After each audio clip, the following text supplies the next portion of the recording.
On m'a expliqué l'équivalence des produits scalaires. Alors, au début de l'année, avant de voir le produit matriciel, j'ai défini le produit scalaire comme la somme des produits composante par composante de deux vecteurs. Et c'est ce qu'on utilisait quand on faisait notre produit matriciel.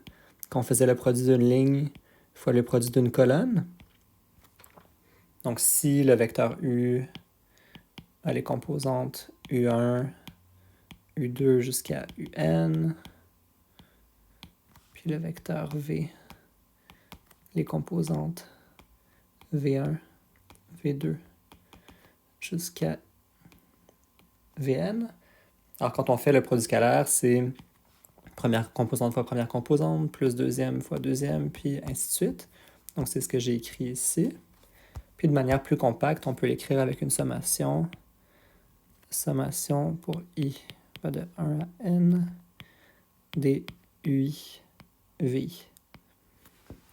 Okay, donc ça, c'est le produit scalaire tel qu'on l'a utilisé depuis le début de l'année. Et maintenant, au chapitre 7, on définit le produit scalaire de manière un peu différente. On nous dit que le produit scalaire, c'est le produit des longueurs des vecteurs fois l'angle entre les deux. Donc, si vous avez un vecteur U, puis un vecteur V, puis que l'angle entre les deux, c'est θ, donc on définit le produit scalaire comme ceci. Donc, cette définition-là, on va dire que c'est la définition géométrique, alors que la définition qu'on utilisait depuis le début de l'année, on va l'appeler la définition algébrique. Et le but de la petite capsule que je suis en train de vous présenter, c'est de voir que ces deux choses-là sont équivalentes.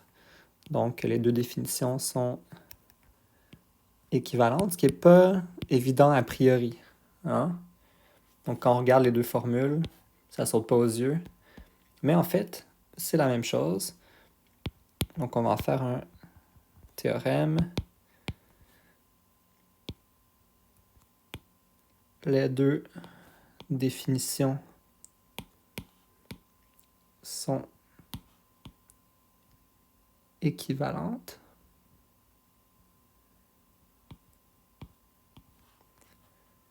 Puis on va le prouver comme ceci. Alors, considérez le vecteur U moins V.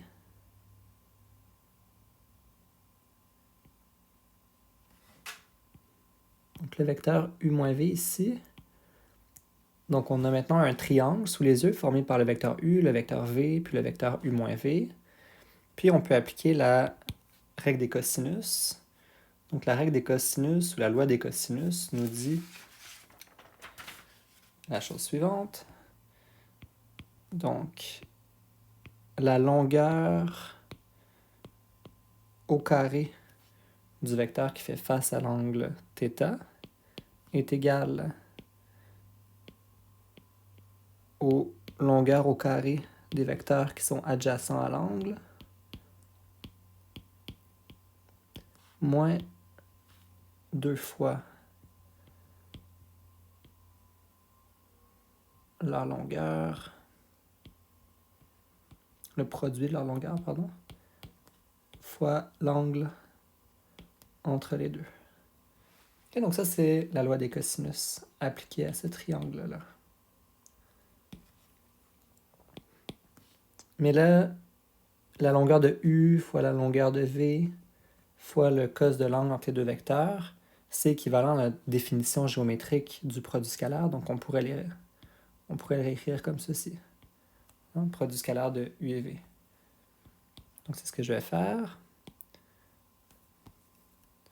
Donc, je réécris ça comme la longueur de U au carré plus la longueur de V au carré moins 2 fois le produit scalaire de U et V. Et maintenant, on va prendre cette expression-là et puis on va isoler le produit scalaire dans l'équation. Et donc, on obtient le produit scalaire de U et V est égale, donc la norme de U au carré plus la norme de V au carré moins la norme de U moins V au carré sur 2.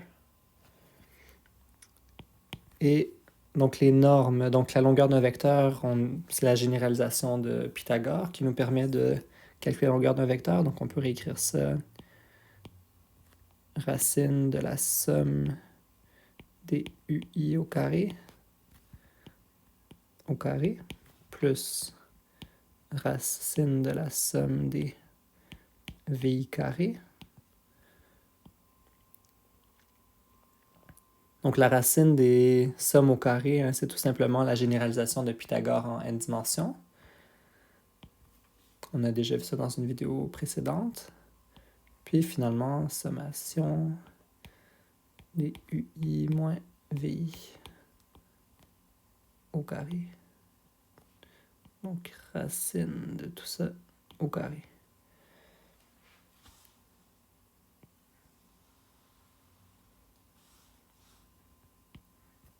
OK, comme dans les racines carrées, ou dans les 3 racines carrées, on a des sommes de quantités positives. Donc, ce sont des quantités positives. Donc, on peut simplement simplifier les racines avec les carrés, comme ceci. Et donc, on a somme des UI carrés plus somme des VI carrés moins la somme des UI moins VI carré. Puis là, je vais développer. Donc, UI moins VI carré, c'est UI carré moins 2 UI VI plus VI carré. Le tout sur 2. Notre sommation ici se distribue sur l'addition. La constante 2 sort en avant de la sommation. On se rappelle d'un cours de calcul différentiel que les constantes sortent en avant des sommes. Donc on va avoir sommation UI carré plus sommation VI carré moins sommation UI carré plus 2 somme UIVI moins somme VI carré. Le tout sur 2. Et donc on a plus la somme des U carré moins la somme des U carré, plus la somme des VI carré moins la somme des VI carré. Et ensuite, ce qui reste un facteur 2, les deux s'en vont. Et on obtient somme des UI, VI. Bon, évidemment, je ne les ai pas écrits durant la démarche, mais c'était sous-entendu, c'est pour I va de 1 jusqu'à N. Et donc, on a terminé. OK? Parce que, si vous retournez voir la page précédente, on est parti, donc, en utilisant ici le fait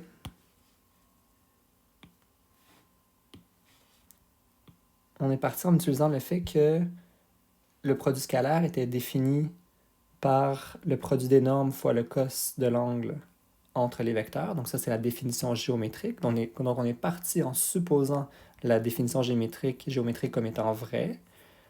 On a fait des calculs et à la fin de nos calculs, on arrive à la conclusion que le produit scalaire est donné par la définition algébrique. Donc comme on est parti en supposant vrai la définition géométrique, puis qu'on arrive à la conclusion qu'elle entraîne la définition algébrique, ça veut dire que les deux définitions sont équivalentes. Puis donc, de manière surprenante, je dirais, de faire la somme du produit des composantes par composante, ou de faire le produit des longueurs des vecteurs fois le cos de l'angle entre les vecteurs, c'est complètement équivalent. Et vous avez donc la preuve que la définition algébrique et la définition géométrique sont équivalentes.